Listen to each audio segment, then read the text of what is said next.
الرحمن الرحیم الحمد للہ رب العالمین والعاقبۃ للمتقین والجنۃ للمؤمنین والنار للعاصین والمعاندین والصلاة والسلام علی اشرف الانبیاء والمرسلین سیدنا و نبینا و حبیب قلوبنا و طبیب نفوسنا ابی القاسم محمد اللهم صل على محمد محمد وعلى أهل بيته الطيبين الطاهرين المعصومين ولعنة الله على أعدائهم أجمعين أما بعد فقد قال الحكيم في كتابه المتين وهو أصدق القائلين بسم الله الرحمن الرحيم إنا أعطيناك الكوثر فصل لربك وانحر إن شانئك هو الأبتر صدق اللہ العلی العظیم۔ محترم ناظرین اکرام، السلام علیکم ورحمۃ اللہ وبرکاتہ۔ آج عقیدت کے پھول کے اس خصوصی پروگرام میں آپ کا ہوسٹ سید وقار حسن نقوی آپ کو خوش آمدید کہتا ہوں۔ یقیناً جس طرح سے آپ آگاہ ہیں کہ 15 شوال امام جعفر صادق علیہ السلام کی شہادت کا دن ہے، تو آج ہمارا جو پروگرام ہے وہ اسی مناسبت سے ہوگا۔ اور پروگرام کا پیٹرن آپ کو معلوم ہے کہ اس میں آپ کی کالز بھی ہوں گی، اس میں آپ نوحہ مرثیہ یا اگر آپ کو کوئی سوال ہے تو آپ پوچھ سکتے ہیں، اور ہم کوشش کریں گے کہ ہم اس مختصر سے وقت میں جتنا بھی ممکن ہو امام جعفر صادق علیہ السلام کی زندگی کے متعلق جان سکیں۔ اس وقت ہمارے ساتھ ویڈیو لنک پہ ہماری رہنمائی کے لیے موجود ہوں گے، یقیناً آپ ان سے بخوبی واقفیت رکھتے ہیں، ہمارے ٹی وی پروگراموں میں اکثر آپ ان کو دیکھتے ہیں۔ میرے مراد جناب حجت الاسلام والمسلمین علامہ عباس علی قمی صاحب جو ویڈیو لنک کے ذریعے سے ہمارے ساتھ موجود ہوں گے، انشاءاللہ ان کو پروگرام میں خوش آمدید کہیں گے، اور اس میں پھر آپ کی کال جو لائیو کال سے نمبر آپ کے سامنے آ جائے گا، آپ اس میں ہمارے پاس لائیو کال سے کنیکٹ ہو سکتے ہیں۔ قبلہ السلام علیکم ورحمۃ اللہ۔ علیکم السلام ورحمۃ اللہ وبرکاتہ۔ آپ کو آج کے پروگرام میں خوش آمدید کہتے ہیں، اور آپ کا بہت شکریہ کہ آپ نے اپنا قیمتی وقت میں سے ہمیں وقت دیا۔ ہمارا موضوع آپ جس طرح سے جانتے ہیں کہ امام جعفر صادق علیہ السلام کے متعلق ہی ہوگا، تو میں چاہوں گا کہ بنا کسی توقف کے آپ جو ہے وہ اپنا جو ابتدائی بیان ہے وہ شروع کریں، تاکہ پھر ہمارا جو تھوڑا کوشچن کا سلسلہ ہوگا وہ بھی ہو، اور ہمارے ناظرین جو ہیں وہ امام کی زندگی سے زیادہ سے زیادہ مستفید ہو۔ جی قبلہ۔ اعوذ باللہ من الشیطان الرجیم، بسم اللہ الرحمن الرحیم، الحمدللہ وکفا وسلام علی عبادہ الذین اصطفی، خصوصاً علی ابی القاسم محمد المصطفی، اللہم صلی علی محمد واہل بیتہ الطیبین الطاہرین الشرفاء، اما بعد فقد قال اللہ تبارک وتعالی فی کتابہ المجید وخطابہ الحمید وهو اصدق الصادقین وقولہ الحق، بسم اللہ الرحمن الرحیم، هل يستوي الذین یعلمون والذین ما لا یعلمون۔ سب سے پہلے میں قبلہ مولانا سید وقار صاحب آپ کا اور اہل بیت ٹی وی کا شکر گزار ہوں کہ آپ نے بندہ ناچیز کو اس ذکر خیر میں شامل فرمایا، ماشاءاللہ۔ اور اس کے ساتھ ساتھ ایک روایت کے مطابق چونکہ شہادت امام جعفر صادق علیہ السلام ہے 15 شوال کو، ایک روایت کے مطابق، تو اس کی میں آپ کی خدمت میں، مومنین جہان کی خدمت میں، مسلمین جہان کی خدمت میں، اور خصوصاً بخصوص امام صاحب العصر والزمان خدمت میں تعزیت و تسلیت پیش کرتا ہوں۔ یقیناً آپ نے صحیح فرمایا کہ حق یہی بنتا ہے کہ جو مناسبت ہو، ایک دو دن سے کوئی فرق نہیں پڑتا، اسی پر گفتگو کی جائے، اور بے شک جتنی بھی گفتگو کریں ہم اس کا ہرگز حق ادا نہیں کر سکتے۔ جی تو حالانکہ پروگرام اور بھی ہوئے، تو ہر بندہ ہر پروگرام نہیں دیکھ پاتا، تو جو کوئی ایک بات بھی اگر لے لے تو وہ اس کا ماحصل ہمارے لیے کافی ہو جائے گا۔ میں عرض کروں کہ پروردگار عالم قرآن پاک میں ارشاد فرماتا ہے هل يستوي الذين يعلمون والذين ما لا يعلمون۔ میں یہ کہا کرتا ہوں کہ بعض آیات قرآنی یہ تو کلام اللہ ہے، اور کلام اللہ سے بڑھ کر پھر کون سا کلام ہو سکتا ہے؟ کلام اللہ میں بعض اوقات پروردگار عالم نے وہ لہجہ اپنایا ہے کہ جو محبتوں بھرا، اس سے بڑی محبت کسی لہجے میں ہو نہیں سکتی. کبھی کبھی پروردگار ہمیں جب سکھاتا ہے تو ہمارے منہ سے ہی جواب نکل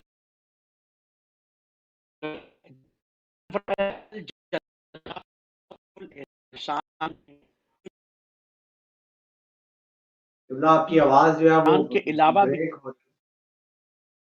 آپ دوبارہ یہ جو سینٹینس ہے وہ ریپیٹ کیجیے گا کیونکہ آپ کی آواز بریک ہوگی، شاید آپ کے انٹرنیٹ کا تھوڑا سا مسئلہ ہے.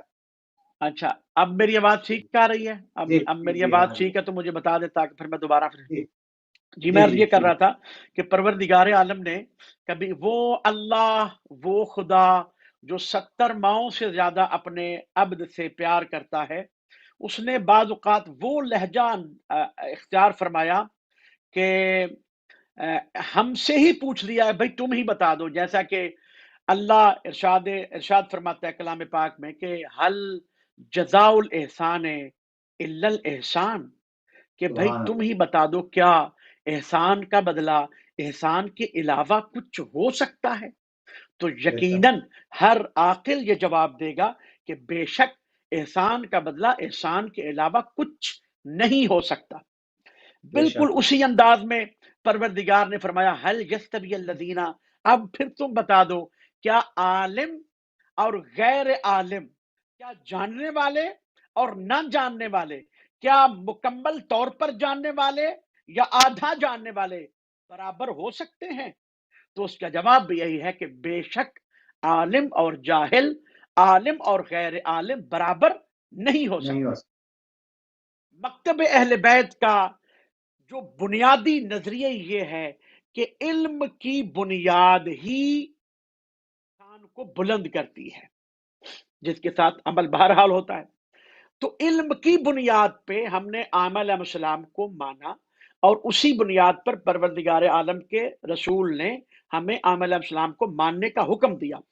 جیسا کہ ہمارے بھائیوں کی معتبر کتابوں میں، صحاح کی کتابوں میں یہ کئی مرتبہ حدیث ذکر ہوئی ہے کہ بعدی 12 خلیفہ، میرے بعد میرے 12 خلیفہ ہوں گے، 12 جانشین ہوں گے، 12 امام ہوں گے. لفظ امام بھی آیا ہے.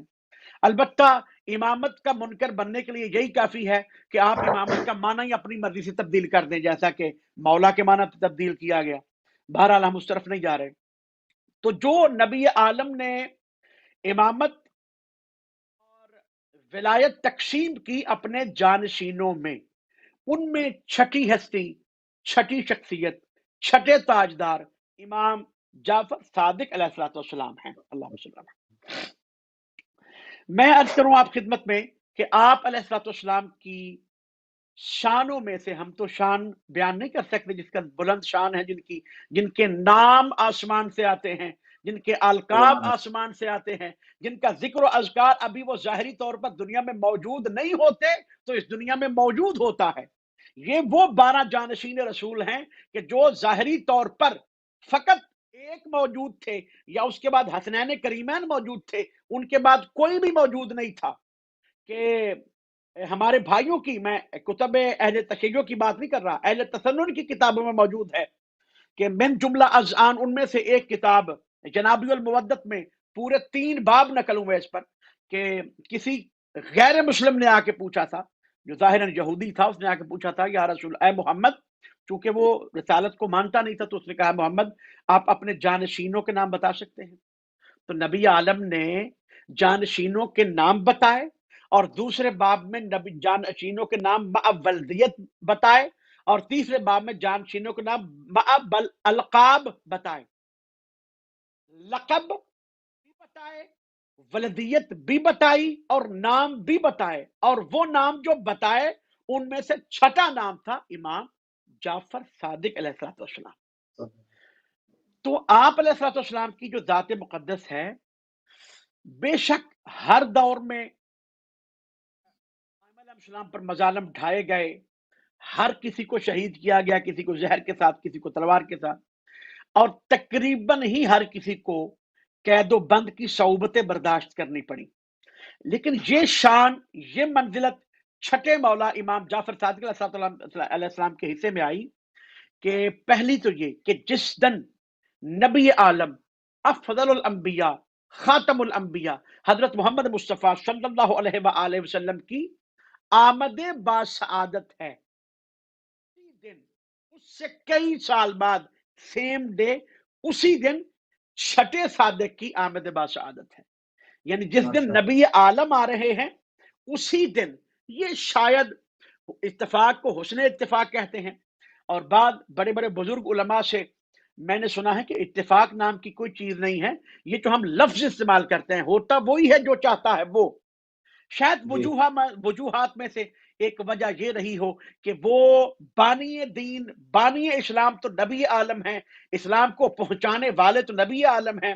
اور اسلام کو بچانے والے اسی کی آل میں سے وہ ہستی جو اس کے دین کو کما حق کہو کتابت میں بند کر کر اس کا نام اپنے نام پہ منسوب کروا لے گی، جس کا نام رکھا جائے گا فقہ الجعفریہ، اسی لیے شاید نبی عالم کے ساتھ اسی دن انتخاب کیا گیا کہ امام جعفر صادق علیہ السلام بھی اسی دن دنیا میں تشریف لائیں۔ اس میں ایک سوال یہ ایڈ کر لیجئے گا، ہمارے ناظرین یہ پوچھنا چاہیں گے کہ یہ فقہ جعفریہ جو ہے یہ فقہ علویہ کیوں نہیں ہے، یا فقہ حسنی کیوں نہیں ہے، حسینی کیوں نہیں ہے، فقہ ابا کیوں نہیں ہے، یا باقر صدر العلوم نہیں ہے؟ یہ کیا وجہ ہے کہ اس فقہ کو امام کے ساتھ، چھٹے امام کے ساتھ کیوں منسوخ کیا گیا؟ اور یا کیا یہ امام نے کوئی نئی اپنی فقہ پیش کیا، یا وہی وہ سلسلہ تسلسل تھا جو رسالت مآب سے جاری ہو؟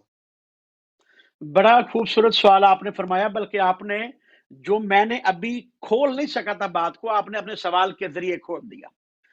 بے شک اس میں ایک ذرہ برابر بھی شک نہیں کیا جا سکتا کہ جو فقہ الجعفریہ ہے وہی فقہ محمدیہ ہے، اس میں ذرہ برابر بھی شک نہیں کیا جا سکتا۔ جیسے پہلے معصوم ہیں ایسے ہی یہ 8ویں معصوم ہیں، امام جعفر صادق علیہ السلام چھٹے امام اور 8ویں معصوم، اور معصوم کی بات آپس میں ٹکراتی نہیں ہے، جو طریقہ پہلے معصوم کا تھا وہی دوسرے سے لے کر آخری معصوم تک ہونا لازم ہے، اور اس بات پر یقین ہونا لازم ہے، جس کا یقین نہ ہو، شک کی تو ہم شک تو کرنے والے نہیں ہیں، کیونکہ ہمارے مولا امیر المومنین فرماتے ہیں شک کی نماز سے بہتر ہے یقین کے ساتھ سو جاؤ، تو ہم شک والے نہیں ہیں، ہم شکوں میں نہیں پڑتے۔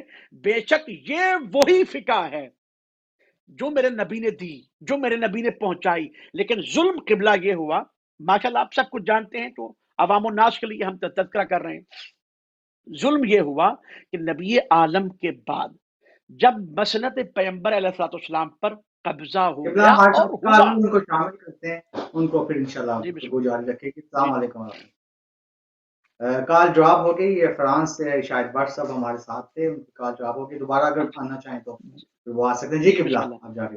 ظلم یہ ہوا کہ وہ پیغام جو نبی عالم پہنچا رہے تھے اور درجہ بدرجہ پہنچ رہا تھا، ہر چیز کا حکم آیا اور نبی نے کر کے دکھایا اور فرمایا، ظلم یہ ہوا کہ نبی عالم نے بڑی کوشش کی کہ میں جو میری وراثت ہے، وراثت علم ہے، جو میری مسند ہے، اس پر اصلی حقدار کو پہنچا سکوں، لیکن جو علم نبوت، علم امامت ہوتا ہے، وہ اپنی طاقت استعمال نہیں کرتا، کیونکہ اگر طاقت استعمال کرے تو وہ تو اللہ ہی کر سکتا ہے۔ اگر اللہ نے نماز ہی پڑھانی ہے تو بالکل نماز سے 10 منٹ پہلے یہاں پیٹ میں کہیں درد شروع ہو اور اس وقت تک ختم نہ ہو کہ جب تک نماز نہ بندہ پڑھ لے، تو ساری نماز پڑھ لیں گے، ایسا نہیں کرنا۔ اب طاقت استعمال نہیں کرنی، اختیار دیا ہے، قرآن بھی فرماتا ہے کہ ہم نے تمہیں مختار بنا دیا، چاہے اچھائی کی طرف جاؤ چاہے برائی کی طرف جاؤ، چاہے خلیفہ حق کو اختیار کرو چاہے خلیفہ باطل کو، چاہے علماء حق کا احترام کرو چاہے علماء سو کی طرف چلے جاؤ، تو یہ ساری واضح سی بات ہے۔ تو جب مسند پیغمبر کو مقبوضہ ہو گئی مسند، ظاہری بات ہے جب اصلی جانشین اصلی جگہ پر ظاہری طور پر نہ آیا تو ظاہری بات ہے پھر تبدیلیاں ہوئیں، تبدیلیاں ہونی تھی، احادیث پر پابندی لگائی گئی، نمازوں کے طریقے کو بدلنے کی کوشش کی گئی جو کہ احادیث سے ثابت ہے، وضو کے طریقے کو بدلنے کی کوشش کی گئی، مکتب اہل بیت علیہ السلام کے بارے میں جو احادیث تھی اس کو باقاعدہ مٹایا گیا، چھپایا گیا. تو بہت پر درد دور کا آغاز ہوا، جس کا ہمیں پتہ چلتا ہے مولا امیر المومنین کے اس جملے سے جو خطبہ شکشکیہ میں مولا فرماتے ہیں کہ وہ 26 سال نبی عالم کے بعد سے لے کر مولا علی کی خلافت تک، کہ وہ 26 سال مجھ علی کے لیے ایسے تھے جیسے میرے گلے میں ہڈی اٹکی ہوئی ہو، جس کو میں نہ اگل سکتا ہوں اور نہ نگل سکتا ہوں. یعنی اس سے تکلیف دہ کوئی بات ہو ہی نہیں سکتی، جس طرح مولا فرما رہے ہیں. اور پھر آپ فرماتے ہیں حالانکہ خلافت پہننے والے جانتے تھے کہ علی ابن ابی طالب کا خلافت میں وہی مقام ہے جو کلی کا چکی کے درمیان ہوتا ہے. یعنی اگر اس کلی کو نکال لیا جائے تو چکی کا ایک چکر بھی نہیں آ سکتا، نہ چکر آئے گا، نہ آٹا پسے گا، نہ کچھ سے فائدہ اٹھا سکے گا. تو بتایا یہی جا رہا ہے کہ جب اس کو نکال لیا گیا تو اس کا فائدہ وہیں پہ ختم ہو گیا، اور فائدہ یہی ختم ہوا کہ طور طریقے بدلے جانے لگے، اور اس وقت کی حکومت ان کے ہاتھ میں چلی گئی، جو جیسا میڈیا تھا ان کے ہاتھ میں، فوج ان کے ہاتھ میں. تو مولا مصلحت کی خاطر اسی دین مبین اسلام کو بچانے کی خاطر خاموشی سے اپنے دانشمندانہ طریقے سے سوالوں کے جواب دینے لگے. اور اور جب مولا کی خلافت آئی تو زبردستی خلیفہ بنایا گیا. مولا نے شرط رکھی میں اپنے طریقے سے چلاؤں گا، پھر چلنے نہ دیا گیا. کبھی کو غور کر کے دیکھیں، میں پورا سوال مکمل کر رہا ہوں، آپ کا جواب دے رہا ہوں. تو 4 سال 9 مہینے کی حکومت میں 3 جنگیں کرنا پڑی، کافروں مشرکوں سے نہیں، مسلمانوں سے. اس کو کرنی پڑی جس کے بارے میں نبی فرمایا الحق مع علی و علی مع الحق، حق علی کے ساتھ ہے. پروردگار حق کو ادھر موڑ دے جدھر علی مڑ جائے تو بات ختم ہو جاتی ہے. اس کے باوجود جنگیں ہوئی. امام حسن آئے، اس کے بعد امام حسین آئے. تاریخ کوئی مطالعہ کر کے دیکھے کتنا پر درد دور ہر امام کے دور میں رہا. ظلم جاری و ساری رہا، پابندیاں جاری و ساری رہی، ملاقات نہیں ہو سکتی تھی. جو امام جعفر صادق نے دیا وہ ہر امام دے سکتے ہیں. جو امام جعفر صادق دسترخوان کا مطلب یہ ہوتا ہے کہ وہاں پہ جو کوئی بھی آ کے بیٹھ جائے. یہ دسترخوان کا لفظ مشہور ہے امام حسن کے ساتھ، لیکن دسترخوان علم بچھایا چھٹے مولا امام جعفر صادق نے کہ وہاں پہ فقط مولا کے چاہنے والوں نے آ کے نہیں پڑھا، بلکہ وہ بھی یہاں سے پڑھ کے گئے جن کو بعد میں حکومتوں نے امام اعظم ہونے کا لقب دے دیا. یعنی استاد کے ہوتے ہوئے، اور ایسے استاد کے ہوتے ہوئے کہ جس کے بارے میں وہ شاگرد کہتا ہے لو لال سنتان لہلک نمان، کہ اگر میں مولا صادق کے پاس نہ پڑھتا تو میں ہلاک ہو جاتا. اور یہ لفظ ہلاک جب آتا ہے تو ہمیں پچھلے بھی بل ترتیب یاد آنے لگتے ہیں کہ کس کس نے کہا تھا علی نہ ہوتے تو میں ہلاک ہو جاتا. ہر دور میں یہ رہا. تو اس کے باوجود امام اعظم کا لقب ان کو دے، کیونکہ وہ گورنمنٹ کے عالم تھے، وہ حکومت کے مولانا تھے، وہ دربار کے امام تھے، تو ان کو لقب دے دیا گیا. تو وقت امام صادق کو ملا چھٹے، وہ ایسے ملا. بڑی بات سی بات ہے کہ بنو امیہ اور بنو عباس یہ دونوں بڑے گروہ، بڑے قبیلے، اور بنو عباس تو بنو ہاشم میں سے تھے. تو جب انہوں نے حق کے اہل بیت کا نعرہ لگا کر بنو امیہ کے خلاف علم بلند کیا اور لوگوں کو اپنے ساتھ لگایا، اور بدقسمتی کی انتہا یہ کہ جب انہوں نے خلافت اسلامیہ کو اپنے ہاتھ میں کر لیا تو بالکل بھی ظلم کرنے کے لحاظ سے بنو امیہ سے کہیں بھی یہ کم نہ تھے. تو وہ وقت جب یہ دونوں آپس میں لڑ رہے تھے، اپنی بنو امیہ اپنی بقا کی جنگ لڑ رہے تھے اور بنو عباس اپنے آپ کو نافذ کرنا چاہتے تھے.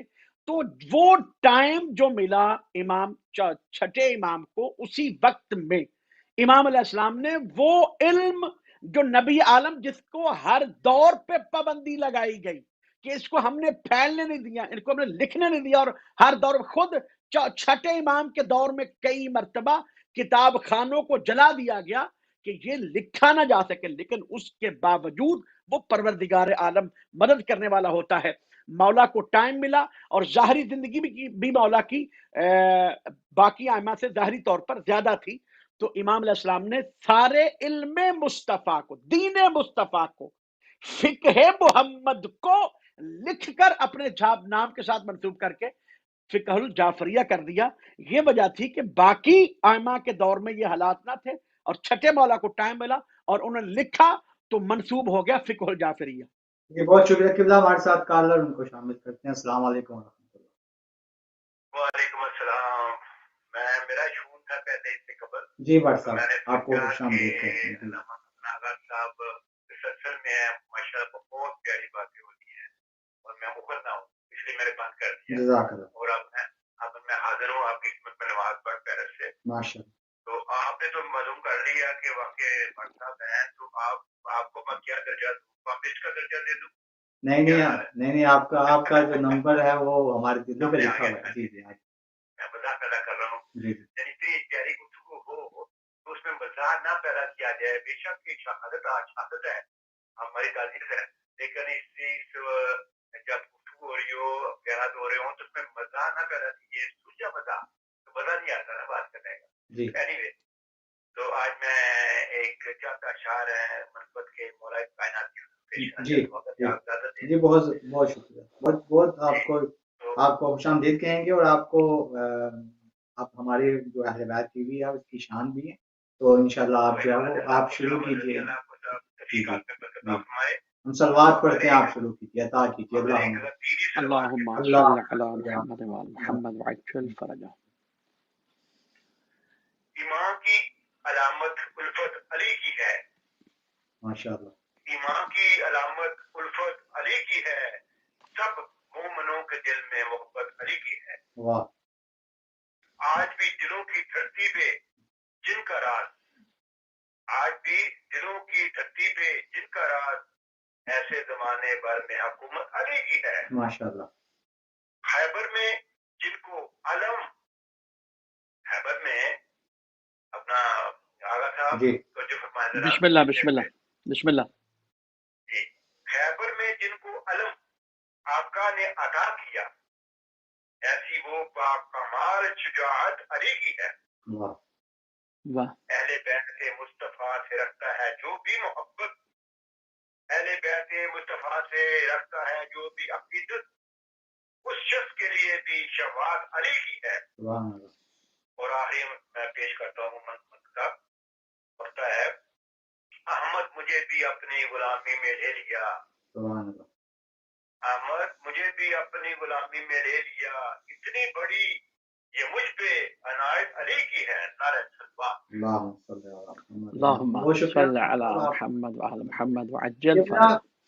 امام جعفر صادق علیہ السلام سے منسوب ہو گیا مکتب، اور وہی مکتب ہے جس کا تسلسل رسالت مآب نے شروع کیا، اور آپ نے جو یونیورسٹی قائم کی، روایات کہتی ہیں کہ تقریباً 4,500 کے لگ بھگ، اس سے بھی زیادہ آپ کے شاگرد تھے، اور شاگرد جو تھے وہ قاعدہ پڑھنے والے نہیں تھے کہ الف بے جو ہے وہ پڑھنے، وہ پی ایچ ڈی کرنے والے شاگرد تھے۔ اس میں جابر بن حیان جو ہے وہ آپ کا نام دے سکتے ہیں، اور آپ نے امام اعظم کا نام دے دیا، یا جتنے بھی آپ دیکھتے ہیں۔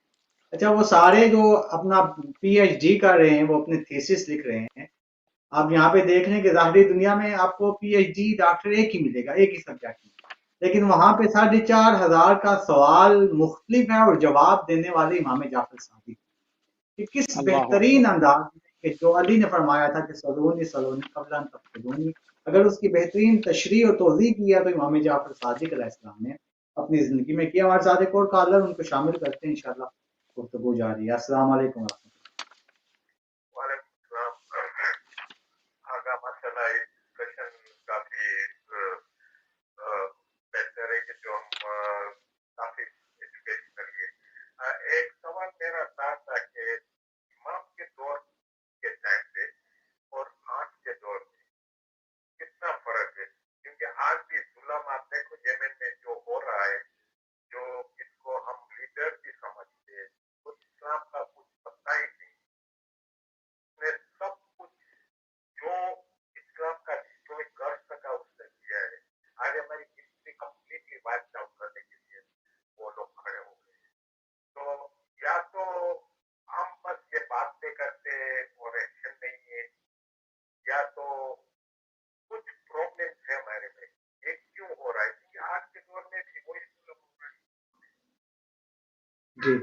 ٹھیک ہے ٹھیک ہے. اور قبلہ یہ سوال ان کا یہ ہے کہ امام جعفر صادق کے دور میں جو ظلم تھا آج بھی وہی ظلم ہے. لوگ اہل بیت سے بھی محبت کا دعویٰ کرتے ہیں اور دشمنوں کو بھی خوش کرتے ہیں، اور جو اہل بیت کے چاہنے والے ہیں ان پہ ظلم بھی ہو رہا ہے. تو اس حوالے سے بھی اگر آپ اس میں کچھ اور ایڈ کرنا چاہیں. میں عرض کروں، چلو ایک بات میرے ذہن میں تھی وہ بعد میں کر لیں گے. یہ میں اس پہ یہ عرض کروں گا کہ جب سے یہ کائنات بنی اور اولاد آدم اس دنیا میں بڑھتی چلی گئی، آپ تحقیق کر کے دیکھ لیں، ہر کسی انسان کے لیے ہے کہ آپ کو ظلم نظر آئے گا، بے انصافی نظر آئے گی، عدل کی کمی نظر آئے گی. یعنی ہر دور میں خود نبی عالم حضرت محمد مصطفیٰ صلی اللہ علیہ وآلہ وسلم یہ وہ ہستی ہیں جو علی کے آقا و مولا، یعنی یہ ماشاء اس سے بڑھ کر شان کیا ہوگی کہ علی ابن ابی طالب فرماتے ہیں انا عبد من عبید محمد. اب اس سے بڑھ کر شان کیا بیان کی جائے کہ علی کے مولا کو محمد کہتے ہیں، علی کے آقا اللہ. کو محمد کہتے ہیں. اس کے بعد اتنی یعنی کائنات جن کے لیے خلق ہوئی وہ موجود تھے، اور پوری دنیا میں جو دنیا اس وقت تھی اس پر زیادہ تر حق قائم نہیں تھا، بالکل تھوڑی سی جگہ پہ حق قائم تھا. تو حق پوری دنیا میں کبھی بھی قائم نہیں ہوا اور ظلم کا اضافہ رہا. جبکہ قرآن کی ایک آیت ہے جو فرماتی ہے جاء الحق وزہق الباطل ان الباطل کان زہوقا، حق آیا اور باطل چلا گیا. اور علماء یہ فرماتے ہیں کہ یہ جو آیت کے الفاظ ہیں وہ یہ کہتے ہیں کہ حق آیا اور باطل چلا گیا، اور باطل ایسا گیا کہ جیسا کبھی تھا ہی نہیں. تو کبھی زندگی میں تاریخ میں ہم دیکھتے ہیں کبھی ایسا وقت نہیں آیا کہ باطل ایسا گیا ہو کہ محسوس ہو کبھی تھا ہی نہیں. تو یہ وہ کب وقت آئے گا؟ تو اسی لیے یہ آیت ہمیں بتاتی ہے کوئی ہے آنے والا، جب وہ آئے گا تو حق ایسے آئے گا اور باطل ایسے چلا جائے گا اور عدل و انصاف ایسے قائم ہوگا کہ جیسے کبھی باطل تھا ہی نہیں. اور اس کے ذمہ داران جو ہیں، مثلا امام اول کو جس نے مسند سے بیٹھنے پہ روکا وہ ساری زندگی اس کے ذمہ دار رہیں گے، وہ مجرم رہیں گے. یہ جرم ہے اور ناقابل معافی جرم ہے، کیونکہ انہوں نے نماز نہیں چھوڑی. نماز کا مسئلہ اللہ کے ساتھ ہے، اگر میں نے ایک ٹائم کی چھوڑ دی تو ممکن ہے اللہ مجھے معاف کر دے، لیکن اگر میں نے کسی کی زندگی تباہ و برباد کر دی، کسی کا نقصان کر دیا، تو وہ مجھے وہ معاف کرے گا. 5ویں کلاس کا طالب علم اگر میٹرک کی جماعت کی ٹیچنگ کرنے لگے تو وہ کوئی رزلٹ حاصل کرے گی سال کے بعد؟ کچھ حاصل نہیں ہوگا. اور وہ جو سال خراب ہوا ہے وہ کس کے ذمہ جائے گا؟ اسی کے ذمہ جائے گا. تو وہ جو مسند خلافت کا اہل نہیں، جب وہ آئے گا تو نہ عدل ہوگا نہ ظلم رکے گا. اور ایسا ہوا لوگ اپنے ذاتی مفادات کی خاطر، سرداری کی خاطر، بادشاہت کی خاطر ظلم کر کے، وہ جو حقدار تھے ان پر ظلم کر کے تختوں پہ بیٹھتے رہے، اور یہ ظلم کا سلسلہ جاری رہا اور آج بھی ہے. میں آخری بات اس پر کر دوں، چلو بات اس پہ شروع ہوئی ہے. وقت کے امام پردے میں بیٹھے ہیں، پروردگار ہمیں صحیح معنوں میں ان کو یاد رکھنے، یاد کرنے کی توفیق عطا فرمائے. کیا لطف امام زمانہ ہے کہ معصوم فرماتے ہیں کہ تم میرے بن جاؤ. یعنی اگر میں تصور کروں کہ چلو میں اگر اچھا بن بھی جاؤں تو امام تو موجود نہیں ہے، تو میں امام کی رکاب میں تو نہیں ہوں، ظاہری طور پر بات کر رہا ہوں. لیکن امام فرماتے ہیں نہیں، تم میرے لیے زمینہ فراہم کرو، تم میرا حیا کرو، تم میرے لیے سیرت اہل بیت پہ عمل کرو، تو جب میں آؤں گا تمہیں قبر سے اٹھاؤں گا اور تم میرے ہم رکاب ہوگا جب اس کائنات پر حق کو قائم کیا جائے گا اور ظلم و بربریت کو ختم کیا جائے گا. تو ہم نے اپنی کوشش کرنی ہے جتنی ہم کر سکتے ہیں. ہمیں یہ کرنے کا حکم ہی نہیں ہے کہ آپ ساری دنیا کو صحیح کر دیں، ہم اپنے آپ کو ہی صحیح کر لیں، جسے جہاد اکبر کہا گیا ہے. تو یہ بڑی بات ہے. ظلم ہے، بے شک ہے، اور ظلم کے خلاف آواز بلند کرنے کو ہی حسینیت کہتے ہیں. اور یہ بھی شرط نہیں ہے کہ جو مظلوم ہے وہ کوئی شیعہ ہو یا پھر مسلمان ہو، نہیں، جو بھی مظلوم ہے وہ مظلوم ہے، اور مظلوم کے حق میں بولنا چاہیے اور ظلم کے خلاف بولنا چاہیے. اسی کو حسینیت کہتے ہیں. ماشاءاللہ قبلہ، اس میں ایک اور سوال ہم ایڈ کریں گے اور انشاءاللہ پروگرام کو آگے لے کے چلیں گے کہ شیطان جو ہے وہ غائب ہو کے گمراہ کر سکتا ہے اور امام غائب ہو کے ہدایت نہیں کر سکتے. یہ عجیب اللہ اکبر، فلسفہ کیا ہے کہ کیا مثال شیطان دی کی آپ نے. غیبت پہ ایمان ہے، شیطان کی غیبت پہ ایمان ہے اور غائب ہو کے اس کے گمراہ کرنے پہ ایمان ہے، لیکن جو ہادی ہے وہ غائب ہو کے ہدایت نہیں کر سکتا. اور کیا جو بات یہ کوشچن کریں تو پھر وہ خدا کی ربوبیت پہ سوال کرتے ہیں کہ اس نے گمراہ کو، شیطان کو تو اجازت دی ہے لیکن اس نے امام کو روکے ہوئے ہے. تو یہ خدا کی ربوبیت پہ سوال. ہمارے ساتھ ایک اور کالر، ان کو شامل کرتے ہیں، انشاءاللہ گفتگو جاری رہے گی. السلام علیکم. آگا جو آپ سوال ابھی کیا میرے کو لگتا ہے بہت سی امپورٹنٹ سوال ہے جو آپ سوال کر رہے تھے. باقی سوری میں واپس آیا ہوں. جی جی ابھی ہر امام کے ٹائم سے، امام علی علیہ السلام کے شروع کے ٹائم سے اگر امام تک وہ تو حاضر امام تو تھے، تو اس کی حاضری میں جو ہم نے کچھ نہیں کیا، کتنا ظلم امام لوگ نے اٹھایا ہے. آپ کتنی بڑے تو آپ سوچنے لگیں گے کہ کیا ہو گیا ہے. کیونکہ پیغمبر کے ساتھ بھی وہ ہوگا، ایسا نہیں کہ نہیں ہوا تھا. پیغمبر کے ساتھ بھی بہت اس کے ساتھ ہے. ابھی تو ہم انتظار کر رہے ہیں جو امام کے حاضر میں ہم کچھ نہیں کر سکے. تو ابھی اس میں آئی ڈونٹ نو، تھوڑا ایکسپلینیشن کرو. قرآن کی آیت تو بدلی نہیں، قرآن کی آیت جو پہلے تھی وہی ہے. تو یہ دور میں کیونکہ حاضر امام کا تو ہم بلیو کرتے تھے، وہ ہے ڈیفینیٹلی گائیڈنس بھی دیتے. باقی جو حاضر کے ٹائم پہ ہم نے کچھ نہیں کیا تو ابھی جی کیا ہو سکتا ہے. جی ٹھیک ہے ٹھیک ہے. جی قبلہ، تو ہماری گفتگو جاری تھی. تو ظاہر ہے پھر خدا نے امام کو اختیار دیا کہ وہ ہدایت کر سکتے ہیں. اب ہدایت جو مختلف اقسام سے ہوتی ہے، مختلف طریقوں سے. پھر میں چاہوں گا کہ ہمارا فوکس امام جعفر صادق پہ رہے. ہماری گفتگو کم ہوئی ہے ٹائم امام چلا کے جا رہا لحاظ ہے. سے، ہمارے پاس کا ٹائم بھی جو ہے وہ کم رہ گیا. امام رومن کا جو فلسفہ آ رہا ہے اس کو بھی جواب دے رہے ہیں، جو یونان سے کویسچنز آ رہے ہیں اس کو بھی سوال دے رہے ہیں، جو ایتھیس کویسچن کر رہے ہیں وہ بھی سوال دے رہے ہیں، جواب دے رہے ہیں، جو مسلمان سوال کر رہے ہیں وہ بھی دے رہے ہیں. امام کے مناظرے اور امام نے اپنی زندگی میں جو مناظرے کیے ہیں وہ بہت زیادہ ہیں، اور امام نے اپنے علم کو ثابت کیا کہ کس طرح سے رسالت امام کا علم جو ہے وہ امام کے اندر بول رہا ہے. اس پہ بھی گفتگو کیجیے گا، اور جو ان کا سوال ہے وہ بھی آپ اگر اس پہ کچھ کمنٹس کرنا چاہیں کہ جب ظاہراً امام یا رسالت امام تھے تو جو وفادار لوگ تھے وہ بہت کم تھے. ظاہراً چاہنے والے تو بہت سے ہوں گے لیکن وفادار جو تھے وہ بہت کم ہیں. آج یہ کہہ رہے ہیں کہ چونکہ امام غائب ہو گئے ہیں، ہمارے سامنے نہیں ہے، تو آج ہم امام سے کس طرح سے وفادار ہو سکتے ہیں؟ ہم کیا کریں کہ امام ہم سے راضی ہو جائیں، ہمیں اپنا شیعہ کہیں، ہمیں اپنا چاہنے والا کہیں، ہمیں اپنے قدموں میں جگہ دیں؟ ہم کیا کر سکتے ہیں؟ بڑی واضح سی بات ہے، میں آپ خدمت میں عرض کروں، بڑی واضح سی بات ہے. میں دنیا کا ذمہ دار نہیں ہوں، میں اپنی ذات کا ذمہ دار ہوں. میں اپنے آپ کو سیرت اہل بیت پر لے آؤں تو یہ اسی تو جہاد اکبر کہا گیا ہے. یہ نبی عالم حضرت محمد مصطفیٰ صلی اللہ علیہ وسلم وسلم جب جنگ سے واپس آئے تو کہا وہ جہاد اصغر تھا، اب جہاد اکبر ہے جسے جہاد بن نفس کہتے ہیں. ہم ذمہ دار سارے معاشرے کے نہیں ہیں، ہم اپنے آپ کو صحیح کریں گے تو پھر دوسری بات آئے گی. جو صاحب بات کر رہے ہیں، جس نے جو کیا وہ اسے دیکھے گا. ہر کوئی مکلف ہے، کوئی اپنا ذمہ دار ہے.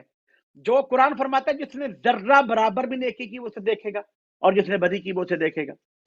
وہ چاہے نبی کے دور میں تھا یا امام کے، یا امام غیب کے دور میں تھا. اچھا بہرحال تو یہ میرا خیال ہے اس پہ کافی ہے. میں چھٹے مولا امام صادق علیہ السلام کے دور میں اصل میں ہوا قبلہ ایسے کہ دربار اسلامی اتنے مصروف ہوتے تھے. ظاہری کہتے تو خلیفہ اسلامی تھے نا، خلفائے اسلامی کہلواتے تھے وہ بادشاہ ظالم قسم کے. تو وہاں پہ سوالوں کا سوال جواب کا سلسلہ جاری نہ رہ سکا، لوگ ڈرنے کی وجہ سے وہاں جاتے نہیں تھے، ٹھیک جی ہے۔ تو وہ بہت سارے سوال جن کا جواب نہ آیا، حالانکہ ہستیاں موجود تھیں، لیکن سوشل میڈیا، ٹی وی، ٹیلی فون کا دور تو نہیں تھا نا، کوئی پہنچا تو جی پوچھے نا۔ اور ایسا بھی ہوا کہ کبھی دربار میں پہنچا تو آگے دربار اسلامی ہے اور کام منافقوں کافروں سے بھی برے ہو رہے ہیں وہاں پر، تو وہاں سے سوال کا جواب کیا آئے گا؟ تو جواب دیے چھٹے مولا نے آ کر۔ سب سے بڑا مسئلہ جو امام کے دور میں رہا وہ ایتھیسٹ کا، وہ جو ملحدین تھے۔ دو جی اصطلاح جو ہر دور میں استعمال ہوئی، موحد اسے کہتے ہیں جو توحید والا ہو، جو اللہ کو ماننے والا، ایک خدا کا ماننے والے کو موحد کہتے ہیں، اور ملحد اسے کہتے ہیں جو خدا کا نہ ماننے والا ہو۔ تو بہت سارے ملحدین کے ساتھ مناظرے بھی ہوئے، بہت سارے ملحدین کے سوالات بھی چھٹے مولا کے پاس پہنچے۔ ان میں سے ایک دو میں ذکر کروں گا۔ سقراط، جو بڑا معروف نام ہے آج بھی، یونانی فلسفی، اور یونان کے جو سقراط، افلاطون اور ارسطو، یہ جو فلسفی گزرے ہیں، یہ سارے ملحدین تھے، خدا کو ماننے والے نہیں تھے۔ تو اس کی چھٹے مولا سے پوچھا گیا کہ سقراط نے اپنی اکیڈمی میں ایک سوال کیا تھا موحدین سے، کہ جو خدا کے ماننے والے ہیں ان سے، لیکن اس کا کوئی جواب آج تک نہیں دے سکا، تو آپ بیان فرما دیں۔ تو ایسے کیسے اگتا ہے سوال ہو اور ہو بھی جی کے سامنے اور اس کا جواب نہ ہو؟ کیونکہ یہ وہ عالم ہیں جو عالم علم لدنی کے بارے سے، جو وہاں سے علم لے کے آئے ہیں، یہاں پہ آ کے نہیں پڑھے۔ یہاں پہ آ کے پڑھا ہوا علم بھول سکتا ہے، اس میں غلطی ہو سکتی ہے، اس میں خطا کے امکان ہے، لیکن جو علم وہ عطا کرے اپنی طرف سے، اس میں غلطی کا امکان نہیں ہے، اسے ہی عصمت کہتے ہیں۔ تو چھٹے مولا جی کے سامنے پوچھا گیا کہ سقراط نے کہا تھا اپنی اکیڈمی میں کہ اے خدا کے ماننے والوں، اگر آسمان کی طرف سے تیر برس رہے ہوں اور تیروں کا رخ انسانوں کی طرف ہو اور تیر برسانے والا خدا ہو، تو تم مدد کے لیے کسے پکارو گے؟ اگر بالفرض بھی سوال کیا جائے تو سوال تو بن جاتا ہے، سوال بن جی گیا، اب اس کا جواب کسی نے نہیں دیا، تو جواب دیا چھٹے مولا امام جعفر صادق علیہ السلام نے۔ جب امام کی خدمت میں یہ سوال پہنچا تو امام مسکرائے اور مسکرا کے کہا، ارے اس کا جواب تو سقراط کے گھر میں موجود تھا۔ بولا کیسے؟ ہم تو متوجہ نہیں ہوں اس بات کی طرف، اور پتہ نہیں کہاں کہاں یہ سوال پہنچا ہوگا، تو ہماری بات تو ابھی تک اس کے جواب نہیں پہنچا۔ تو معصوم فرماتے ہیں، بھائی گھر میں جواب ایسے موجود تھا کہ اگر کوئی شخص ناراض ناراحت ہو کر اپنے بچے کو مارے گا تو بچہ الٹ کر اسے ہی پکارے گا، کسی اور کو نہیں پکارے گا، تاکہ وہ مجھے معاف کر دے، تاکہ وہ میری غلطی معاف کر دے۔ اگر بالفرض خدا کی طرف سے عذاب کے طور پر تیر آ رہے ہوں تو پھر بھی پکارا اسے ہی جائے گا، کسی اور کو پکارا نہیں جائے گا۔ اور امام کے دور میں ایک اور شخص بڑا اس دور کا سائنسدان قسم کا ایتھیسٹ تھا، اور بدقسمتی سائنسدانوں کی کہ زیادہ تر یہ ملحدین ہوتے ہیں، اور وہ ایک لفظ اس پہ عرض کر دوں، سائنس نے بہت کچھ ایجاد کیا، یہ ٹیلی فون، یہ جو ہم استعمال کر رہے ہیں، یہ گھڑی، ایوری تھنگ یہ سائنس کی ایجاد ہے۔ ایک جملہ اس میں کہنا چاہتا ہوں جو ایتھیسٹ ہے، جو خدا کو نہیں مانتے، سائنس اتنا کچھ جاننے کے باوجود سائنس نے یہ بھی دریافت کیا کہ اس کائنات میں اتنے بڑے سیارے موجود ہیں کہ کئی لاکھ زمینیں اس ایک ایک سیارے میں سما سکتی ہے۔ اس قدر سیارے موجود ہیں کہ سائنس اندازہ ہی نہیں کر پا رہی ہیں، اور وہ سیارے جس دور میں گھوم رہے ہیں وہ کس قدر بڑا ہے۔ سائنس اس بات کو سمجھنے سے قاصر ہے۔ اب میرا جملہ یہاں پہ ہے کہ یہ ہے کہ جو سائنسدان اس کائنات کے وجود کو سمجھنے سے قاصر ہے، وہ سمجھنا چاہتی ہے اس کائنات کے بنانے والے کے وجود کو۔ جب تم کائنات نہیں سمجھ سکتے تو بنانے والے کا وجود بھائی تم نے ختم ہونا ہے۔ جب یہ روح تمہاری اس قید سے نکلے گی تو تمہیں پتہ چل جائے گا خدا کیا ہے کہ نہیں۔ تو یہ سائنسدان کی پرابلم یہ ہر دور میں رہی کہ یہ ملحدین رہے، حالانکہ چھٹے مولا کے بے شمار شاگرد ہیں جن سے استفادہ حاصل کر کے یہ سارے سائنسی آلات ایجاد کیے گئے۔ چھٹے مولا کی بارگاہ میں ایک سائنسدان پہنچ گیا، اس دور کا سائنسدان، ایتھیسٹ تھا، ملحد تھا، اور اس کو بڑا ناز تھا، بڑا دعویٰ تھا اس کا کہ میرے سوال کا جواب تو کوئی دے نہیں سکتا، اور وہ کئی جگہ پہ گیا بھی ہوگا، یعنی یہ دربار جو ظاہری طور پر اسلامی دربار تھے تو وہاں پہ اس کو سوالوں کے جواب نہ ملے، تو اس کو بتایا گیا کہ جعفر صادق ہیں، ویسے تو نظر بند ہیں، وہ ان کے گھر پہ جانے کی اجازت نہیں، بڑی سخت پابندیاں ہیں، لیکن اگر تم وہاں پہ چلے جاؤ تو ممکن نہیں ہے تم کوئی سوال بھی کرو تو اس کا جواب نہ آئے۔ اس نے کہا کہ پہنچنا مسئلہ ہے، میں اگر وہاں پہ پہنچ گیا تو جو کارنامے میں دکھاتا ہوں نا، جو علم میرے پاس موجود ہے تو وہ میں اس کو بھی لاجواب کر دوں گا۔ تو اس نے جب اس کا ٹائم طے ہوا مولا خدمت میں حاضر ہونے کا، تو اس نے دو جانوروں کے دو مادوں کو ملایا، تو اس میں سے ایک شیشی میں بوتل میں بند کر کے اس میں جو کچھ کیڑے پیدا ہو گئے، دو تین مادوں کو ملانے کی وجہ سے، کچھ خاص مقام پر رکھنے کی وجہ سے کیڑے پیدا ہو گئے۔ تو وہ چونکہ اس نے بڑا سنا تھا کہ جعفر صادق ہر بات کا جواب دیتے ہیں، تو وہ اپنے ذہن کے مطابق بہتر سے بہترین سوال لے کر امام کی خدمت میں پہنچا اور کہا آپ کہتے ہو خدا ہے، تو میں کہتا ہوں یہ جو میں نے بنایا ہے نا، یہ جو کیڑے میں نے بنائے ان کا خالق میں ہوں، ان کا خدا میں ہوں، ان کا پیدا کرنے والا میں ہوں۔ اب امام کے سامنے تو امام مسکرائے، کہا تم ان کے خالق کیسے ہو سکتے ہو؟ کہا کیوں نہیں ہو سکتا، تم کہتے ہو جس نے سب کو بنایا وہ سب کا خالق ہے، تو ان کیڑوں کو میں نے بنایا تو میں ان کا خالق ہوں۔ امام مسکرائے اور کہا تم بتا سکتے ہو کہ ان کیڑوں کی تعداد کتنی ہے؟ یہ جو تم نے بنائے ہیں اور بوتل تم نے کھولی نہیں کہ نکل نہ جائیں، یہ بتا سکتے ہو اگر تم خالق ہو، خدا ہو، تو بتا سکتے ہو کہ ان کی تعداد کتنی ہے؟ تو وہ پریشان سوچ لگا تعداد کی کیا بات ہے، پیدا تو میں نے کیا ہے نا۔ تو معصوم فرمائے، چھٹے مولا فرمائے اور مسکرائے اور فرمایا تم ان کی تعداد نہیں بتا سکتے، میں جعفر صادق ان کی تعداد کو بھی جانتا ہوں، اور یہ بھی جانتا ہوں ان میں نر کتنے ہیں، اور یہ بھی جانتا ہوں ان میں مادہ کتنے ہیں۔ اتنا کچھ جاننے کے باوجود میں نہیں کہتا کہ میں خدا ہوں، تو تم کیسے کہہ سکتے ہو تم خدا ہو؟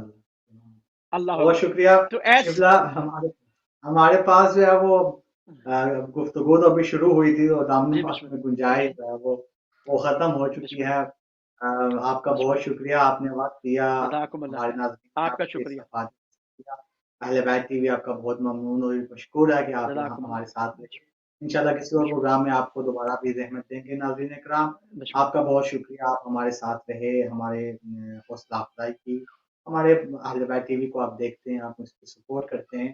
خدا آپ تمام مومنین کو اجر عظیم عطا فرمائے۔ ہمارے پاس اب سامنے وقت میں گنجائش جو ہے وہ تقریباً ختم ہو چکی ہے۔ انشاءاللہ کسی اور پروگرام میں دوبارہ آپ کی خدمت میں حاضر ہوں گے۔